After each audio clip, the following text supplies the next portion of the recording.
today that we did last week. We're going to be doing it for the next uh, 3 weeks.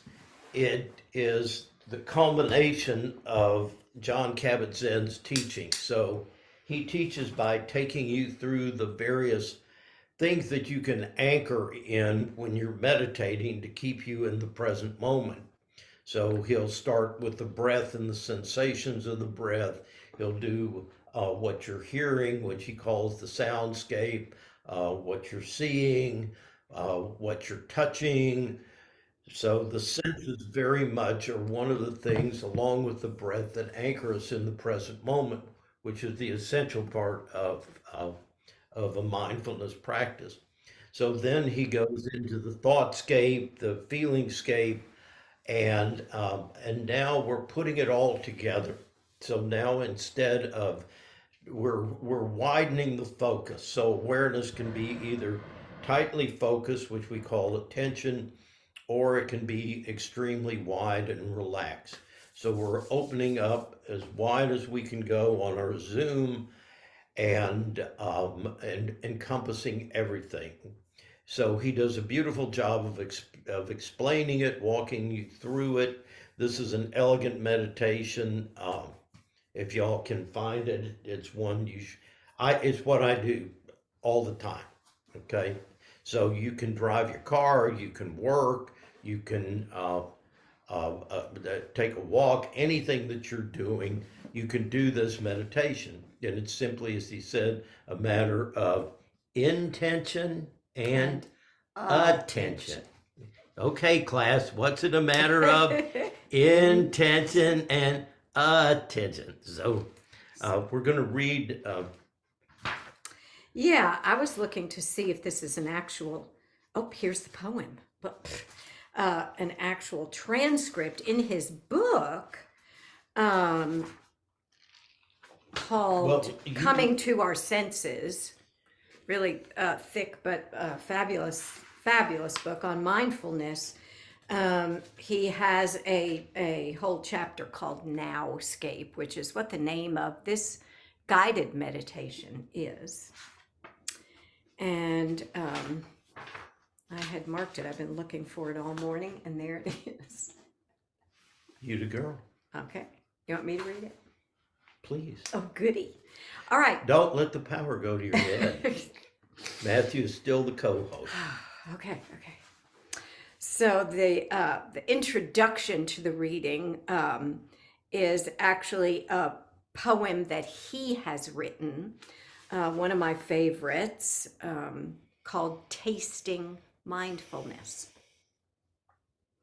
Have you ever had the experience of stopping so completely, of being in your body so completely, of being in your life so completely, that what you knew and what you didn't know, that what you had been and what was yet to come, and the way things are right now, no longer held even the slightest hint of anxiety or discord?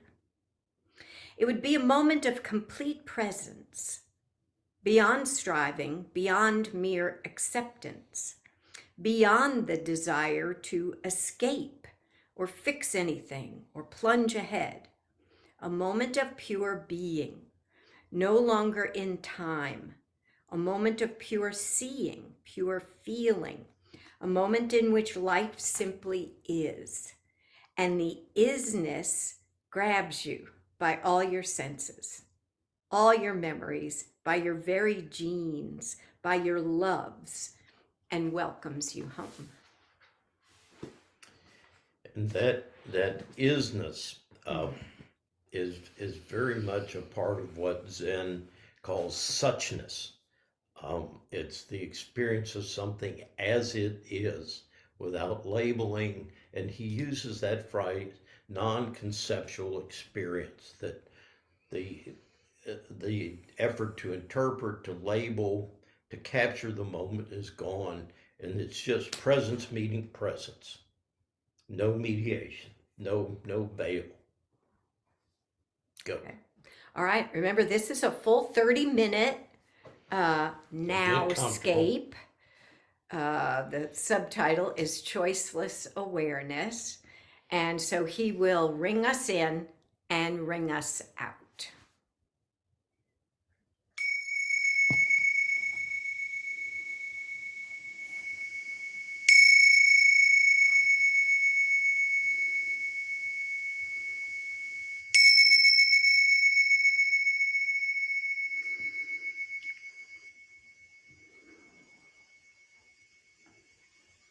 We have now covered the spectrum of sitting practices that comprise MBSR -1.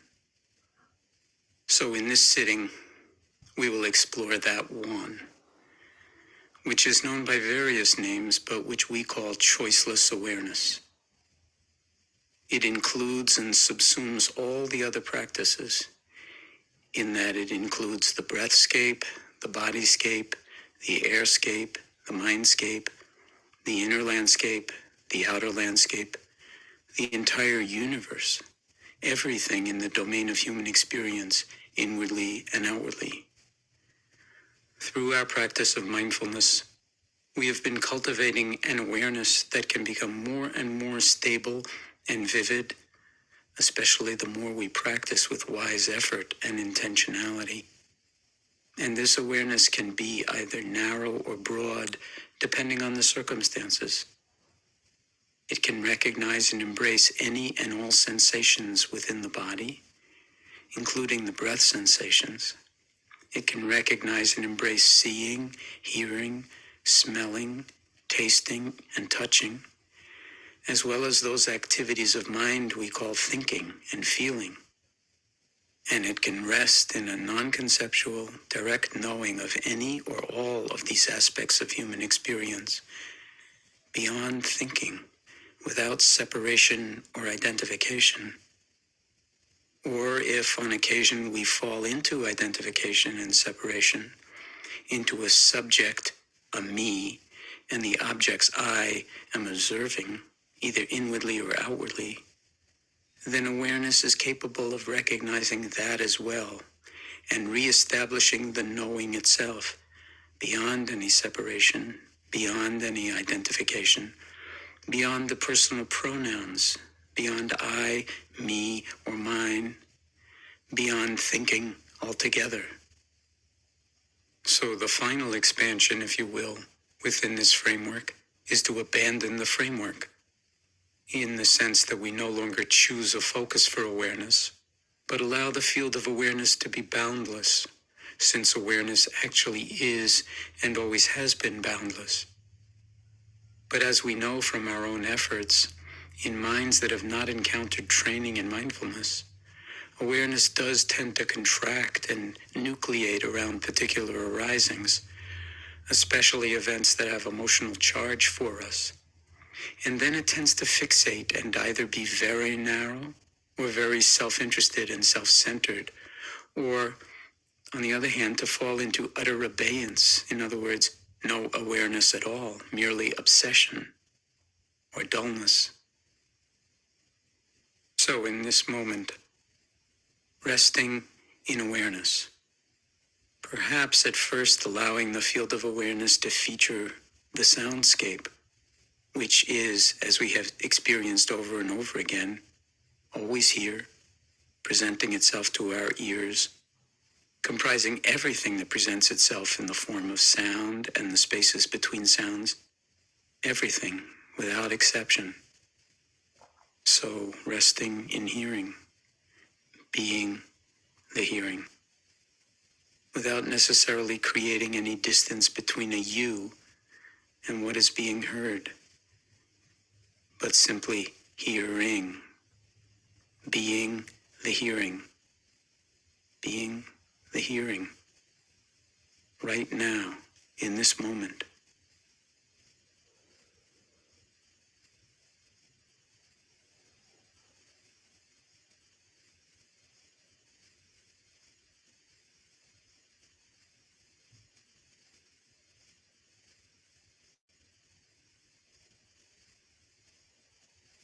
And of course, if there are thoughts that make their way in, letting them be known, because awareness can include the knowing of thought.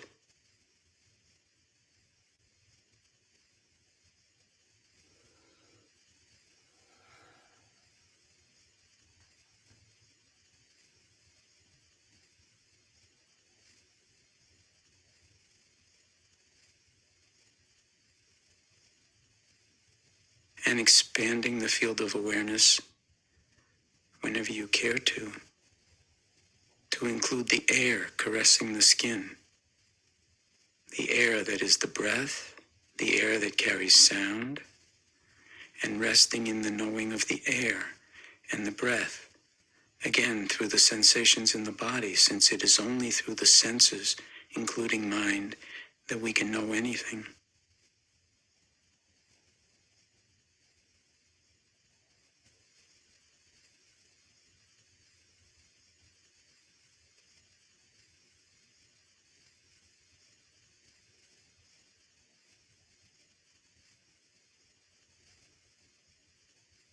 And we can naturally allow the field of awareness to include, of course, not just the sensations associated with breathing or the touch of the air on the skin, but any sensations and all sensations in the body, right here as we sit.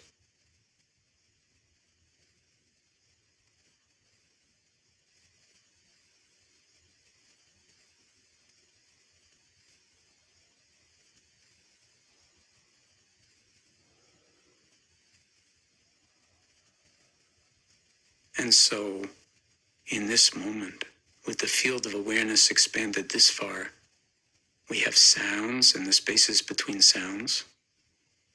We have the breath and we have the air. And we have sensations in the body. That's a lot.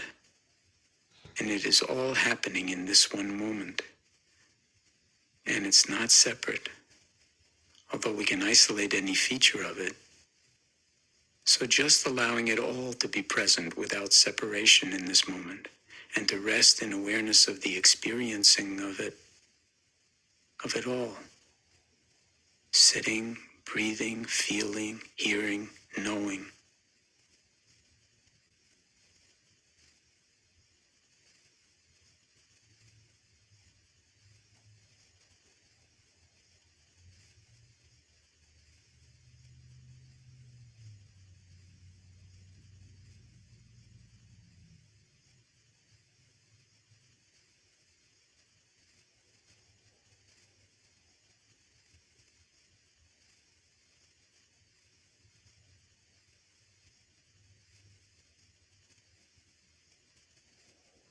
And why exclude thinking, since it's going on anyway also? So allowing the field of awareness to expand even further to include thought, the thought stream, the bubbles of thought, and any emotional currents, eddies, or whirlpools that may arise in the mind or in the heart, accompanied or unaccompanied by images and thoughts, memories or fantasies, and just allowing ourselves to rest in this awareness, this bigger basket that holds it all.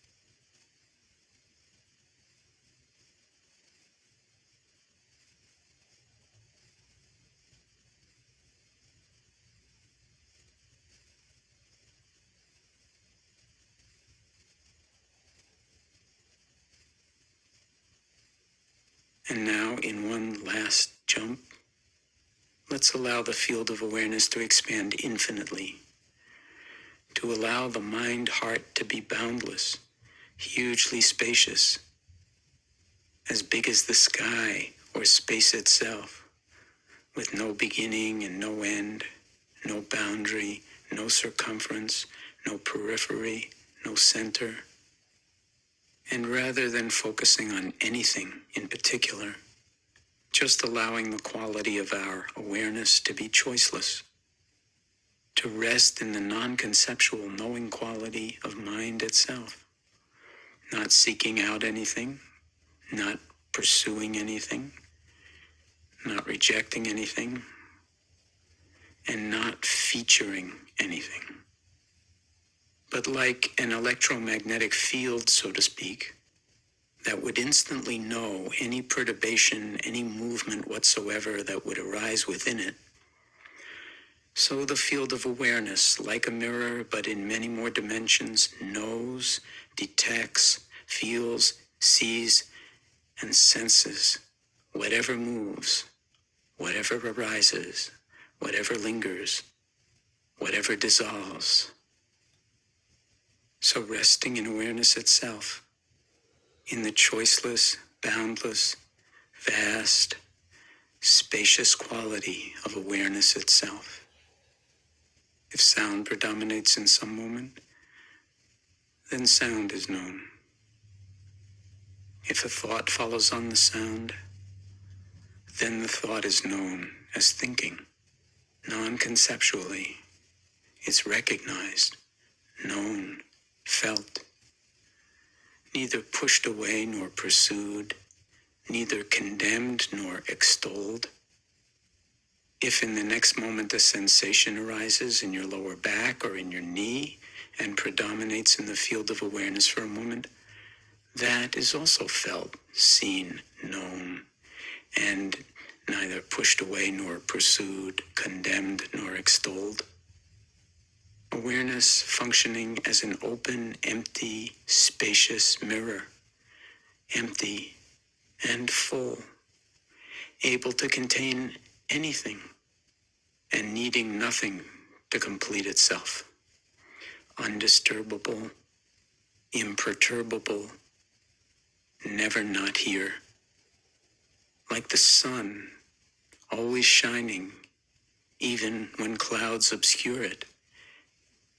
And even if we become irritated or vexed, this boundless and accepting field of awareness embraces irritation, vexation, grief, joy, anything and everything.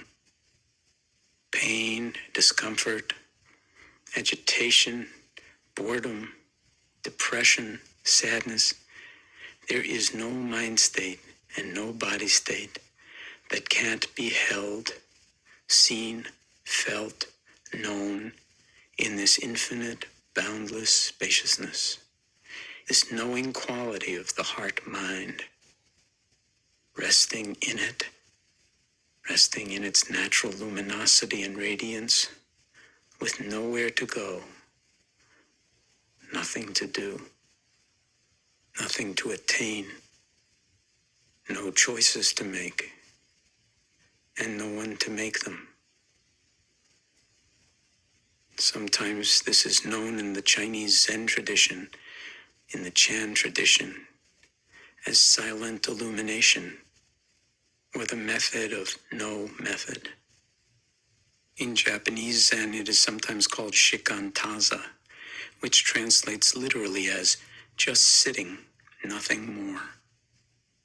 Throwing out all thoughts of meditating and just sitting. In the Tibetan tradition, it is often called dzogchen, or mind essence, or the great natural perfection. Nothing missing, nothing extra. Resting in this choiceless awareness that the Tibetans sometimes call non-meditation. When all the scaffolding falls away, they don't call it meditation anymore. They call it non-meditation.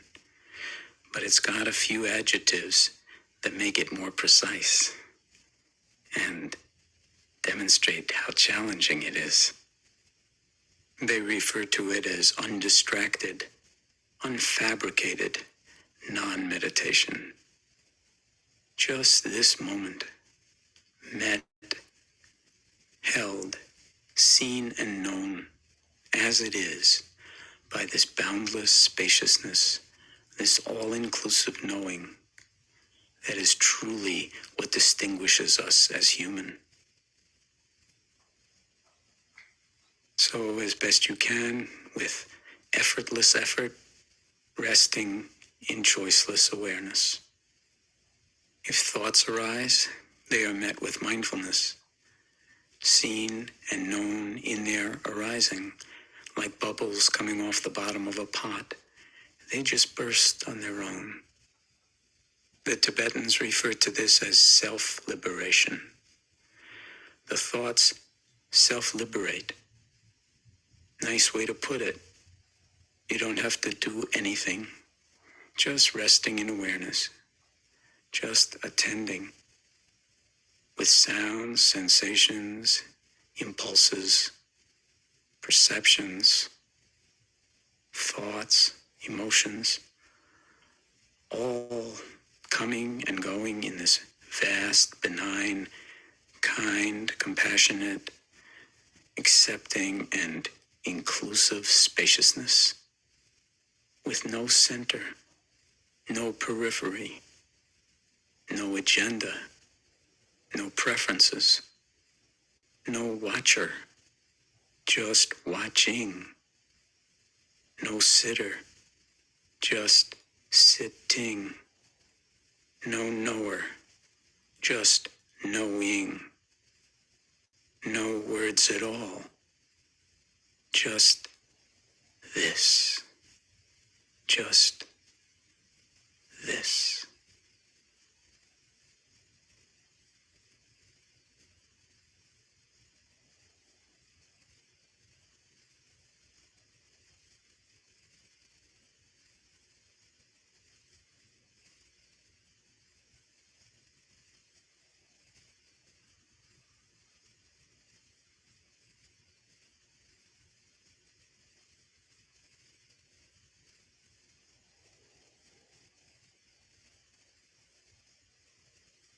Of course, if you get lost in the just this, and that can happen very, very easily, then maybe featuring some object or other, letting the field of awareness narrow down, reestablishing the stability of mind, and then allowing it to expand out again to whatever degree you like, either stepwise in the way that we've just done, or jumping straight to choiceless awareness, because the awareness is never not here. It's always available. The tiniest little orthogonal rotation, and we're beyond time, space, liking and disliking, meditating and not meditating, just awake, a vast open field of heartful awareness, resting here, nothing happening, nothing special, simply life expressing itself and knowing it.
And in the remaining few moments of this sitting, if you care to, coming back to the breath, letting go of the vast spaciousness for a moment and featuring the breath once again, or the breath in the body, or the body as a whole sitting here breathing, or anything else that you care to feature.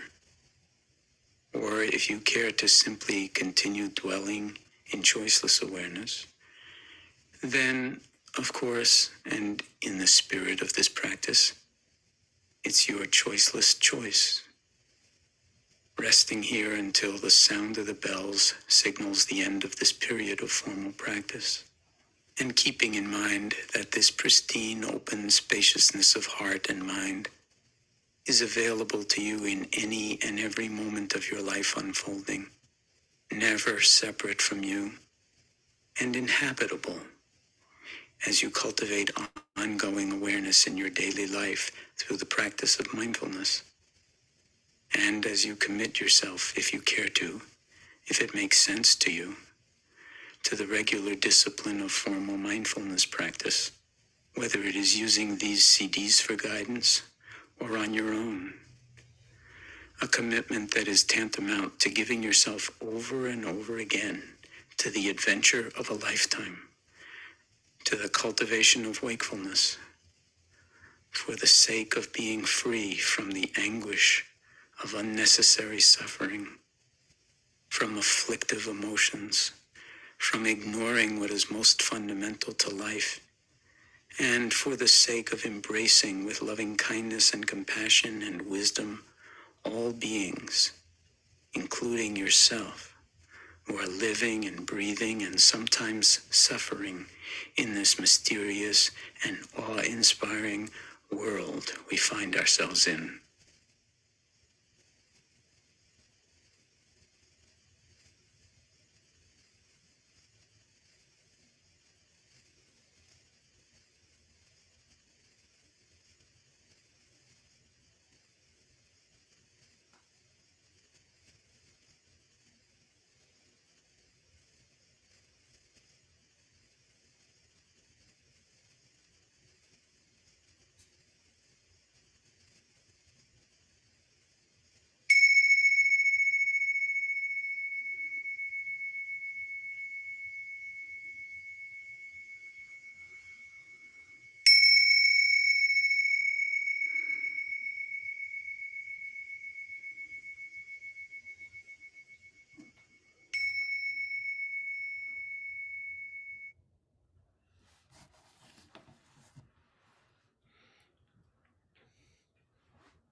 All righty.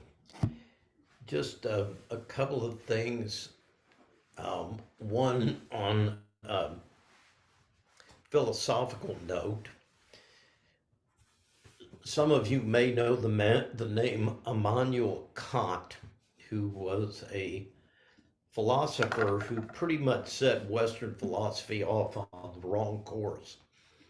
Uh, what he believed was that we have certain structures of our mind that are absolute, and one was the division into self and world. It's very similar to the split we make between body and spirit. And my philosophy professor in, in the University of Tulsa said, whenever you start with a split as your basic premises, no matter how you argue, you can't get to union. Okay? Hear that. If we start with a premise that those are separate, then we can't put them back together.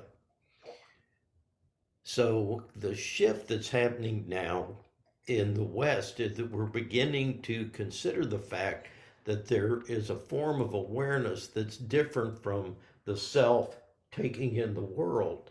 And that's the realm we're exploring right now, which is simply the realm of seeing, not a seer who sees something, but a process of um, of simultaneously seeing and being seen, or oneness, simply a presence with no sense of separation, that I'm observing something. So that feels very alien to us. It's going to feel weird for two reasons. One is it goes against everything we thought uh, and the presumptions of our culture. But the second part is that the ego doesn't like that. If you'll notice, ego jumps in and starts trying to describe what you're experiencing to yourself, which is why we say, watch the words. The ego loves words, it loves to control, it loves to direct. And so we're moving now, letting go of the last vestiges of ego. Okay. And that's the image I want to give you, is that all of this is one. Okay, it unifies our experience. He talks about it, internal, external senses. All right. If you try to put them together through effort, it's like trying to keep a bunch of plates spinning. Oh, I've got my breath spinning. Oh, I've got my body spinning. Oh, I've got the sound spinning. Oh, I've got this spinning. Oh, I've got this spinning. Okay, that's ego trying to direct everything. So the process is a little more like the plates are already spinning. You don't have to keep them spinning. Sound is happening. Body senses are happening. Breathing is happening. All that stuff is happening. So it's more a matter of noticing the plates. Okay. That I start out and my mind is drawn to this plate. Then I open up my awareness and oh, there's another plate. Oh, there's another plate. Oh, there's another plate. And then all of a sudden I lose it. So uh, I outside my window, when I talk with people, I've got a bush with birds in it. And you've heard me use this analogy. At first, I'll only see 2 or 3 obvious birds. But the more I hold my awareness on it, the more I'll see there are probably 30 birds in the bush. But I'm not striving. I'm opening, allowing them to appear. So when you do this, this is that choicelessness. I'm not choosing to look at this, choosing to look at that, choosing to count the birds, choosing anything. What am I doing? Opening and receiving. Okay, softening, opening, letting it come to me, letting it all come to me. And he had a wonderful line in there where he said something the Tibetan concept was that there was nothing that needed improving. There was no excess and no lack. That's what it was. That this moment, there's nothing that needs to be added to make it complete, and there's nothing that needs to be taken away to make it acceptable. I love that that little thing that he threw in there. So, Christine, this is a point where we open it up for questions or answers, and I always tell people there are no stupid questions. Questioning is how we learn. If you don't ask questions, you're not teachable. So ask.